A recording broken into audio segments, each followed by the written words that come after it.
এই ক্ষেত্ৰত এটা ভাল লগা কথা দলে স্বীকৃতি দিছে আৰু আজি এই ভাল লগা দিনটো বিশেষভাৱে আমাৰ দলৰ মাননীয় সভাপতি অতুল বৰা ডাঙৰীয়া, মাননীয় কাৰ্যকৰী সভাপতি কেশৱ মহন্ত ডাঙৰীয়া, আমাৰ অসমৰ মাননীয় মুখ্যমন্ত্ৰী ডক্টৰ হিমন্ত বিশ্ব শৰ্মা ডাঙৰীয়াকে ধৰি ভাৰতীয় জনতা পাৰ্টী অসম গণ পৰিষদ দুয়োটা দলৰে নেতৃস্থানীয় প্ৰতিগৰাকী ব্যক্তিকে মোৰ অন্তৰৰ নিৰ্ভীক পুনৰ পৰা শ্ৰদ্ধা নিবেদিছোঁ।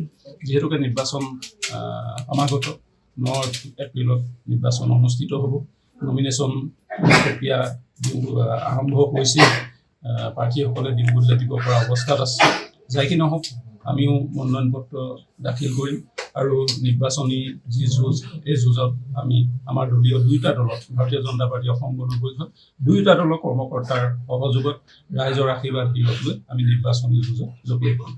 মনোনয়ন পত্ৰ কেতিয়া দাখিল কৰিব? মই মনোনয়ন পত্ৰ 23 তাৰিখে দিম বুলি মনতে সংকল্প লৈ থৈছোঁ। নিশ্চিতভাৱে আমি 23 তাৰিখে আমি মনোনয়ন পত্ৰ দাখিল কৰিম। সমষ্টি পুনৰ নিৰ্ধাৰণৰ পাছত আপোনালোকৰ প্ৰিয় সমষ্টিটোত কেনেকুৱা ধৰণৰ পৰিৱৰ্তন হৈছে? সমষ্টি ভোটাৰৰ গাঁথনি কেনেকুৱা ধৰণৰ হৈছে? ভোটাৰৰ গাঁথনিটোৰ ওপৰত বিশ্লেষণ কৰাটো আচলতে ভাল কথা নহয়। এটা ৰাজনৈতিক দলৰ কৰ্মী হিচাপে নিশ্চিতভাৱে ভোটাৰৰ জনগাঁথনিত হৈ আমি উন্নয়নমূলক কামবিলাকৰ ওপৰতহে আচলতে বিশেষ গুৰুত্ব দিওঁ আৰু উন্নয়নমূলক কামবিলাক আমি ৰাইজৰ মাজলৈ ইতিমধ্যে গৈ আছে আৰু আমিও এই উন্নয়নমূলক কামবিলাক বিশেষকৈ বিগত 2 বছৰ 2016 পৰা 2021 দুখন চৰকাৰ, আমাৰ মিত্ৰজোঁটৰ ভাৰতীয় জনতা পাৰ্টী নেতৃত্বৰ মিত্ৰজোঁটৰ চৰকাৰ, এই দুইখন চৰকাৰে যোৱা 10টা বছৰত সামগ্ৰিকভাৱে গোটেই অসমতে কি ধৰণে উন্নয়নমূলক কামবিলাক কৰিছে বা আমাৰ প্ৰিয় সমষ্টিটোত উন্নয়নমূলক কামবিলাক কৰিছে তাক বিশ্লেষণাত্মক দৃষ্টিভংগীৰে আমি গোটেই কামবিলাক ৰাইজৰ মাজলৈ লৈ যাম আৰু অনাগত দিনতো আমি কিবিলাক কাম কৰিবৰ বাবে আমি দৃঢ় প্ৰতিজ্ঞ।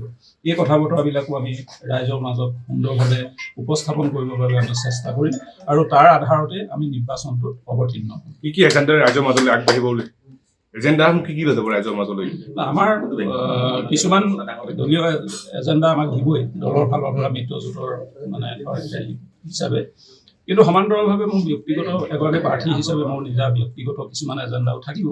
বিশেষকৈ আপোনালোকে যদি চায় আমাৰ প্ৰিয় সমষ্টিটোত এইবাৰ ডাঙৰ প্ৰত্যাহ্বান আছে। নৱগঠিত প্ৰিয় বিধানসভা সমষ্টিটোত আপুনি 65 কিলোমিটাৰ ব্ৰহ্মপুত্ৰখন, গোটেই যোৰহাট জিলাখনৰ যি 65 কিলোমিটাৰ ব্ৰহ্মপুত্ৰখন, গোটেই ব্ৰহ্মপুত্ৰখন প্ৰিয় সমষ্টিতে অন্তৰ্ভুক্ত হৈছে।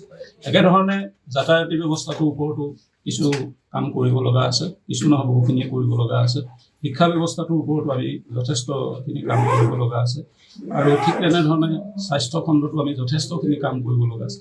গতিকে এই কথা বতৰাবিলাক আমাৰ মিত্ৰজোঁটে ভাৰতীয় জনতা পাৰ্টীৰ নেতৃত্বত মিত্ৰজোঁটৰ চৰকাৰ আমি সকলোৱে আশাবাদী যে 26তো আমি আমাৰ মিত্ৰজোঁটৰ চৰকাৰ গঠন হ'ব।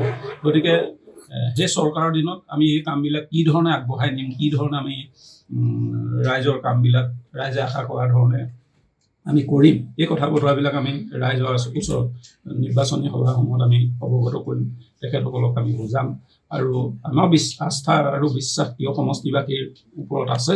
ৰাইজ সদায় উন্নয়নৰ পক্ষত আছে আৰু উন্নয়ন যিহেতুকে ৰাইজে বিচাৰে, তেখেতসকলে ৰাইজেও উন্নয়নৰ পক্ষতে তেখেতসকলৰ ভোটাধিকাৰ সাব্যস্ত কৰিব। পল্লৱী শইকীয়া গৈ কিমান ফেক্টৰ হ'ব এইবাৰ?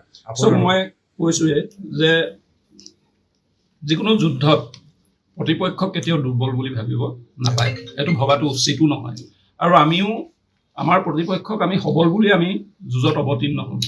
কিন্তু সমান্তৰালভাৱে এইখিনি কথাও থাকিব যে আমি নিৰ্বাচনটোত নিশ্চিতভাৱে জয়ী হ'ম, কিন্তু আমাৰ এটা পৰিকল্পনা আছে। প্ৰিয় সমষ্টিৰ আমাৰ দুয়োটা দলৰ ভাৰতীয় জনতা পাৰ্টী অসম গণ পৰিষদ দুয়োটা দলৰ কৰ্মকৰ্তাসকলৰ এটা পৰিকল্পনা আছে যে আমি এক বিশাল ভোটৰ ব্যৱধানত যাতে আমাৰ সমষ্টি প্ৰাৰ্থীগৰাকী জয়ী কৰি পঠাব পাৰোঁ, এই কথাটোৰ ক্ষেত্ৰত আমাৰ কৰ্মকৰ্তাসকল দুয়োটা দলৰ কৰ্মকৰ্তাসকল দৃঢ় হৈ আছে। যিকোনো খবৰৰ বাবে যোগাযোগ কৰক আমাৰ এই নম্বৰত 9181 307 2221।